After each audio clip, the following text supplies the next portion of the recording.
On the long walk back, I thought about my former life and found it unsatisfactory in all respects. I had achieved little that I had wanted, and everything I had achieved I had ceased to want. That's probably how it was for everybody else, too. It's something we never talked about when we used to talk.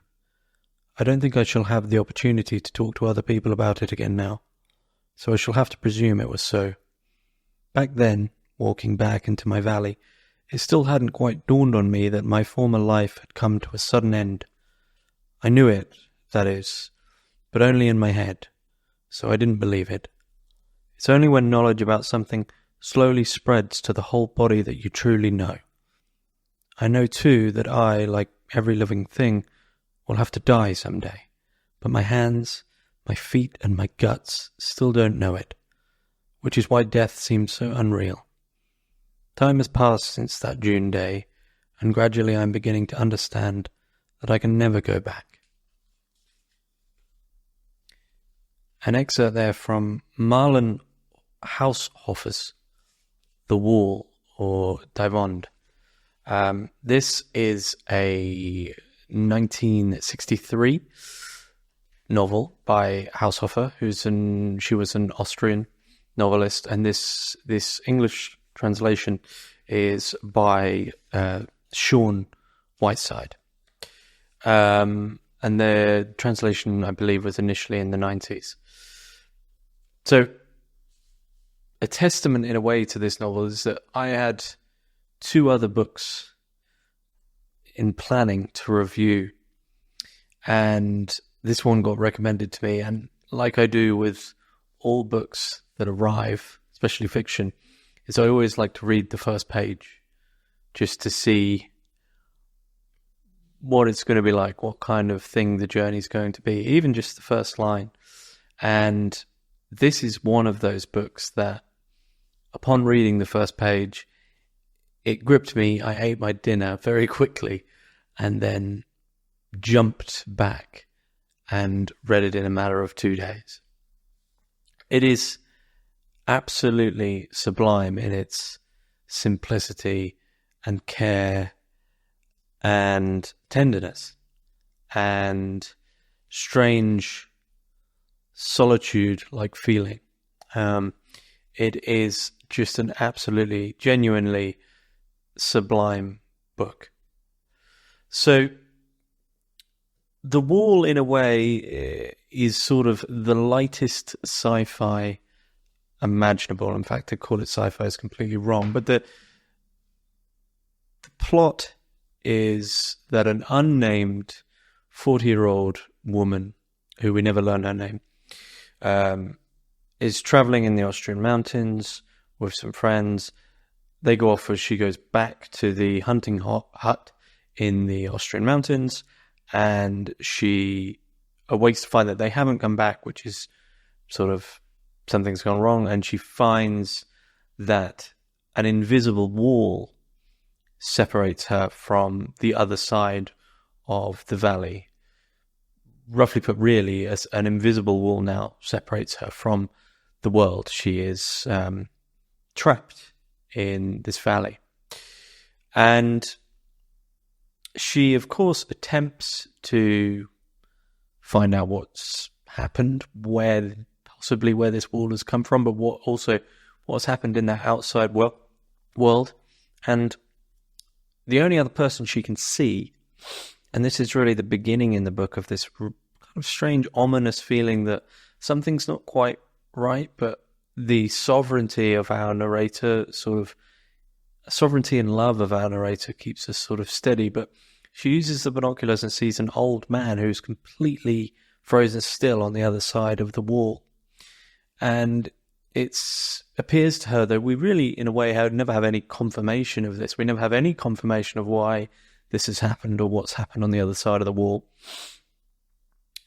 She assumes that this means that every living creature on the other side of the wall has died and is sort of frozen in time in this strange way. And she does, from that point on, see other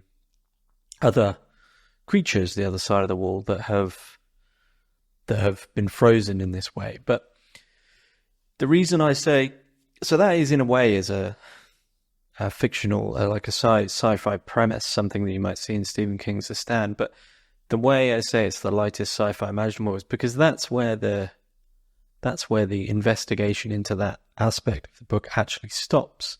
This isn't some novel of intrigue or espionage where the wall is concerned. That's accepted in a strange way as a part of fate, and the narrator's purpose from now on is to live in these natural surroundings. She's sort of trapped, and the world is clearly dead outside of the wall, and so her task is simply to live in what is the equivalent, very, very roughly, what is the equivalent of Walden by Thoreau, the Walden-type life. And the reason I said earlier on that the novel is so full of love and care is that we have the only human we have for there is a sort of ending that I won't spoil. The only human that we have is this unnamed 40-something woman.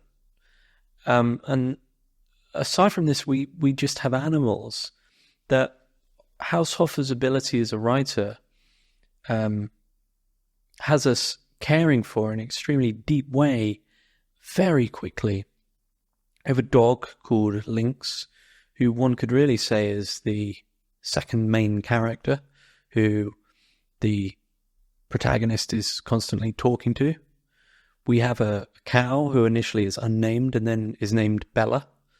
There is a bull that eventually comes from the cow, and there is a sort of series of cats that are sort of stumbled across, and the character and the characters and personalities of these animals completely come to life. And so the plot in that sense is extremely simple. We have a woman with these animals who has to live her life in these settings of complete solitude. And one might think, well, is it the prose? Is it the style? Is it that is carrying us along? And so Haushofer is undoubtedly a talented writer, but I wouldn't go so far as to say that the prose itself is, spectacular in the way that McCarthy's or Nabokov's is.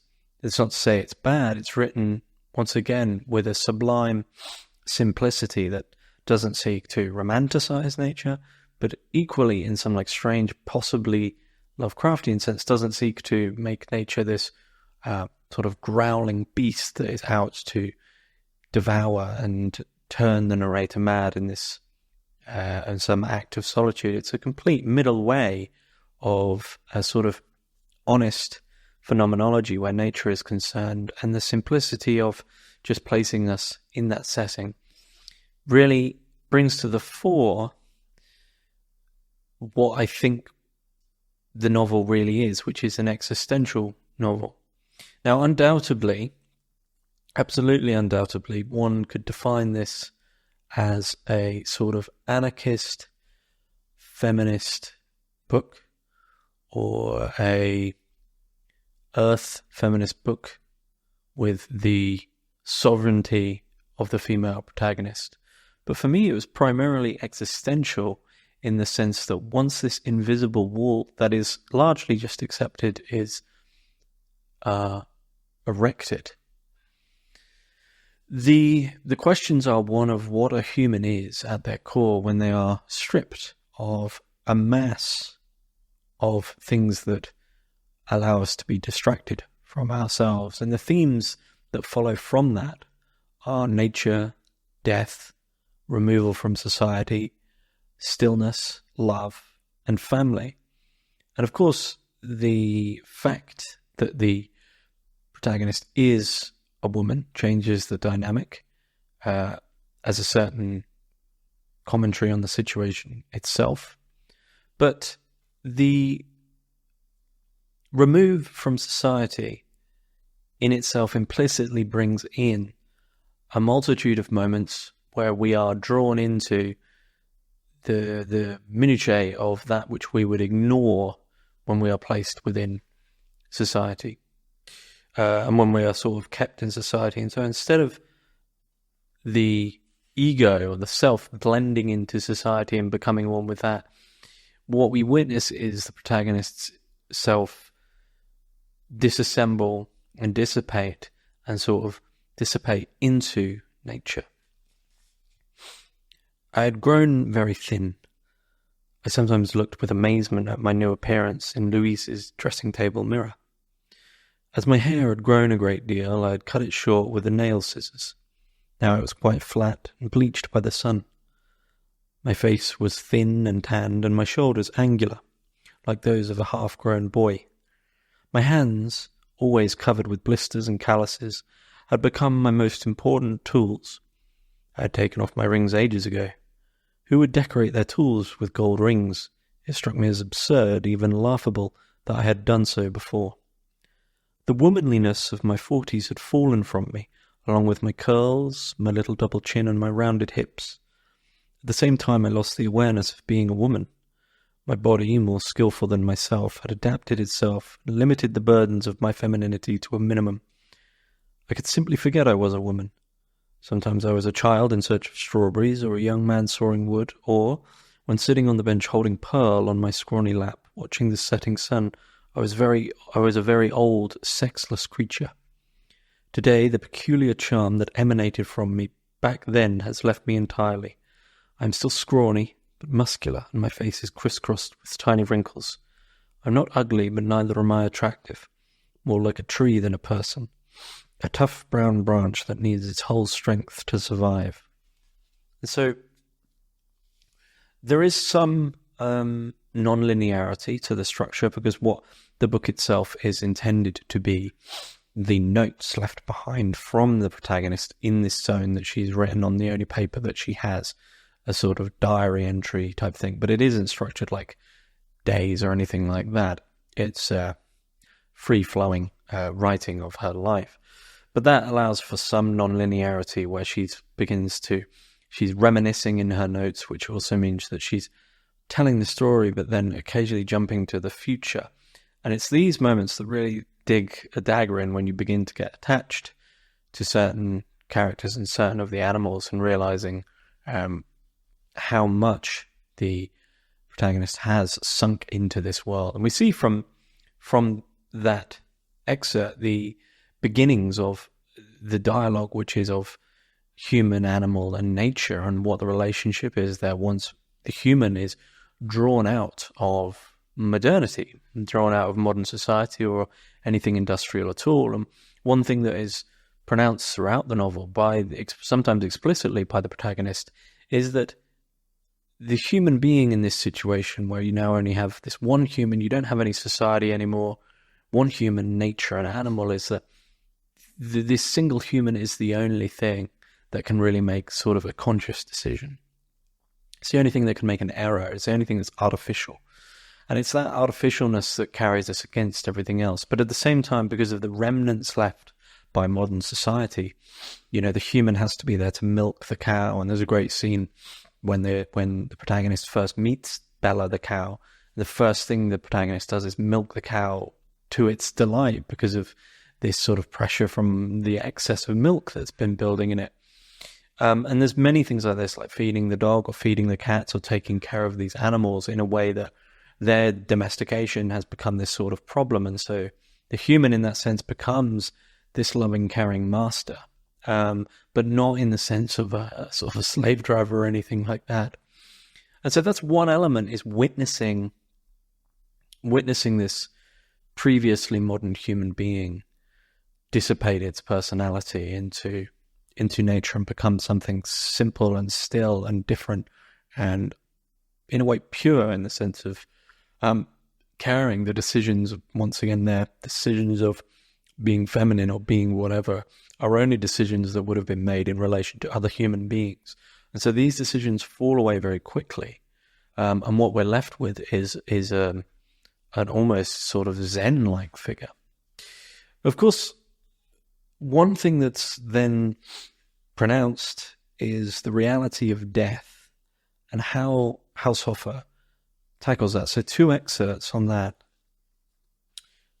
The old cat sat upright, gave a loud cry, and jumped down off the bed. I think it was this cry that startled me so much that I couldn't get up immediately. Pearl came slowly closer, a terrible blind, creeping and sliding, as if all her bones were broken. She tried to stand up by my feet, uttered a strangled noise, and fell with her head hard against the floor. A stream of blood poured from her mouth. She trembled and stretched out. When I knelt beside her, she was already dead. Lynx stood beside me and started back from his bleeding playmate. I stroked the clammy fur and felt as if I'd been expecting this day since Pearl had been born. I wrapped her in a cloth, and in the morning I buried her in the forest meadow. The dry wooden floor had thirstily sucked up her blood. The stain was faded, but I'll never get rid of it. Lynx looked for Pearl for days, then he seemed to understand that she had gone forever. He had seen her dying, but he didn't seem to understand the connection. The old cat ran away for 2 days and then resumed her usual life. I hadn't forgotten Pearl. Her death was the first loss I suffered in the forest. Whenever I think of her, I rarely see her sitting on the bench in her white glory staring at the little blue butterflies.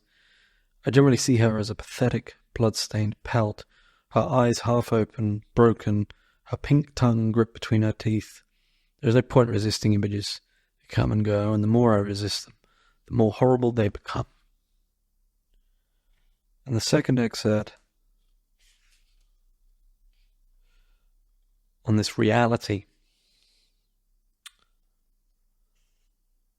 I don't know how it happened, but at noon one day, during a wild game of tag, the smallest cat, the one with the narrow face, went into convulsive spasms and died within a few minutes. I hadn't been paying attention to her, and couldn't think what had happened. She seemed to be completely unhurt. The old cat immediately ran over to her and licked her, moaning tenderly, but by then it was all over. I buried the little cat near Pearl. The old cat spent an hour looking for her and then turned her attention to the other two as if there had never been a third kitten. Her brothers didn't seem to miss her either. Lynx hadn't been in the house, and when I came back, he hesitated, gave me a questioning look, and went to the wardrobe to have a look. Something distracted him, and he forgot why he'd gone there, but I'm sure he realized one of the cats was missing. I'm the only creature, even today, that sometimes thinks about the narrow-faced little animal. Had it banged its head against the wall, or do kittens have infant spasms too? I'm happy that it didn't have to suffer long, and that I know what happened to it. Of course, I didn't grieve as I did for Pearl, but I missed it a little, nevertheless. And so the reality of death, when we increasingly get very close to these animals, is that they become members, really, of a family, and it's the artificialness of the human alone that retains their memory as something different and living, and everything else gets on. And so what we see is a human being placed into a world where it is the only creature, as the protagonist says, that has that ability of like sort of memory or difference, of an ability or an inability to accept the way that nature is. But from that artificialness comes a love that is outside of certain bounds, and so comes with a care for all these other animals, such as the cow and the dog and the cat altogether, that becomes a strange, semi-domesticated but not really domesticated life that's clinging around this little natural setting. And so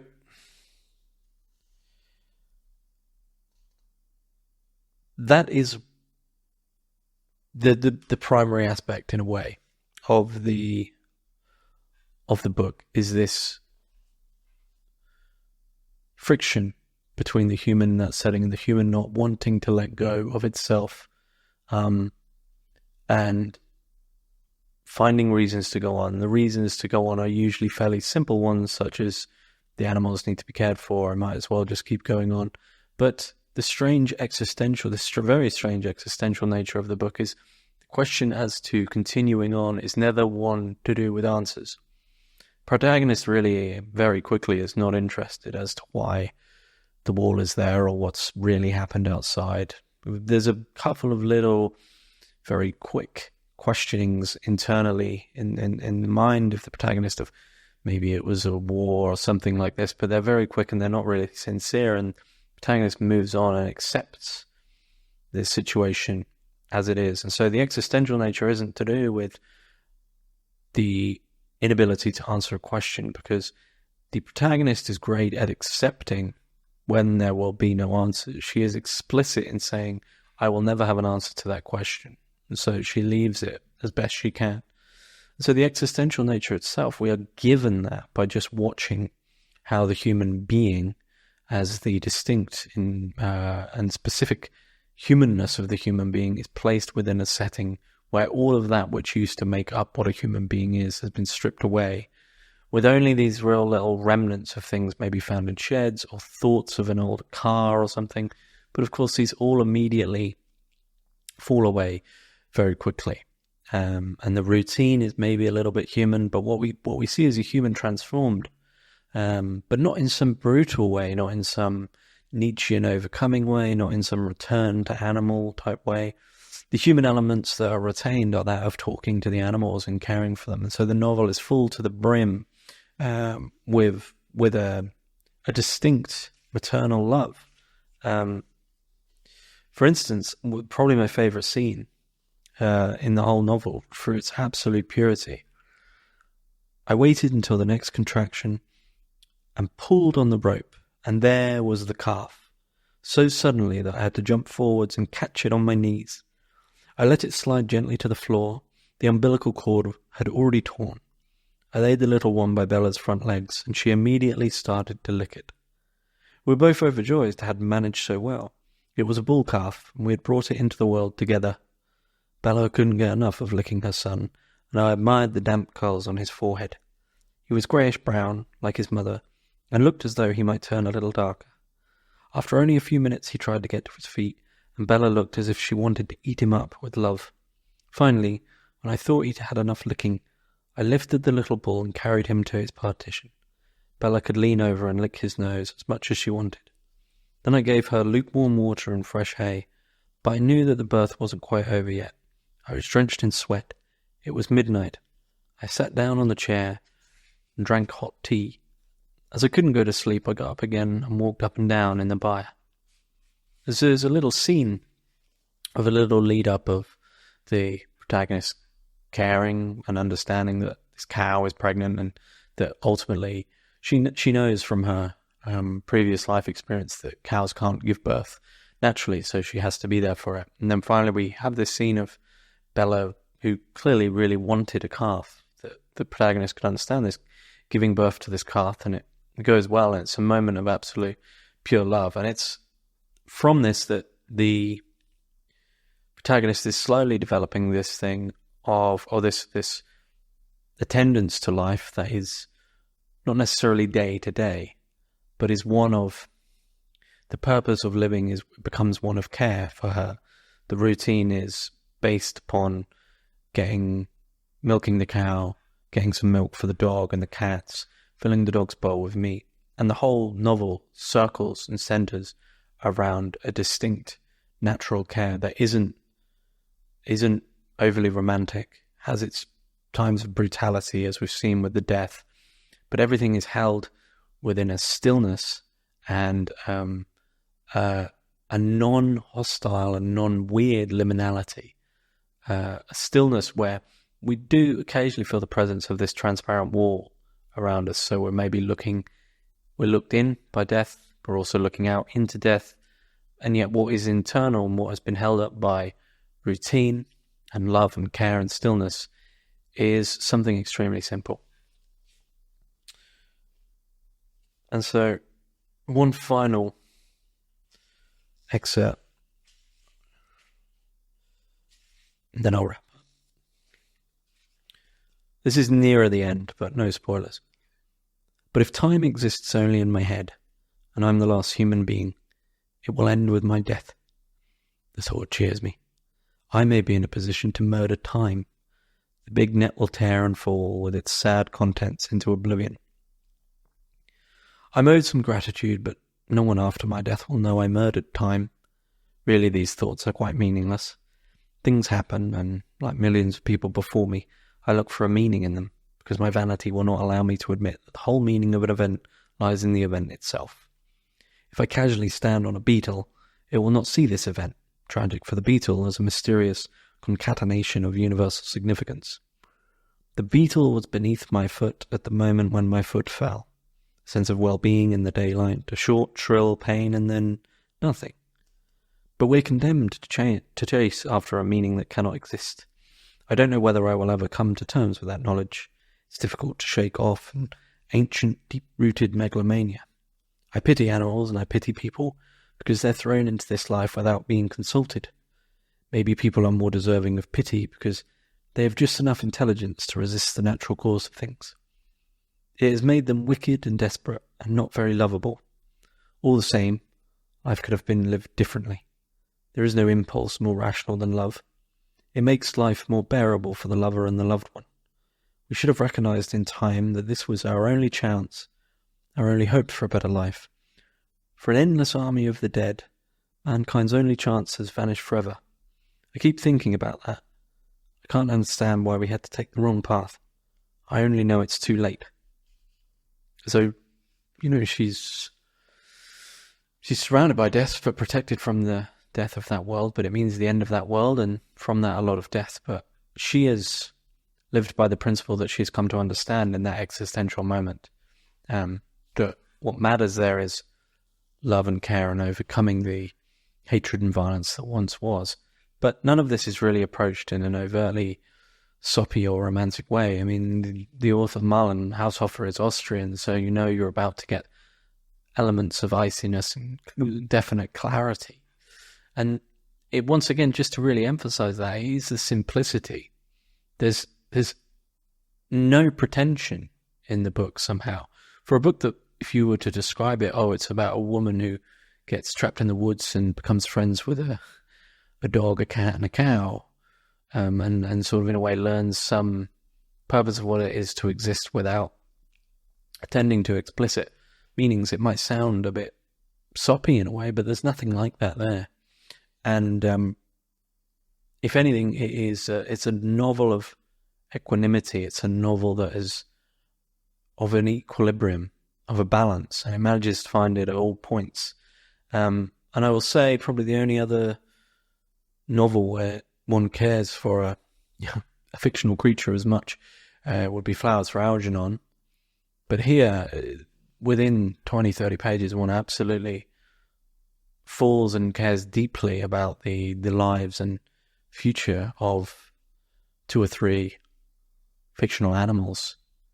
And it's really quite astounding, and it is just an absolutely beautiful novel.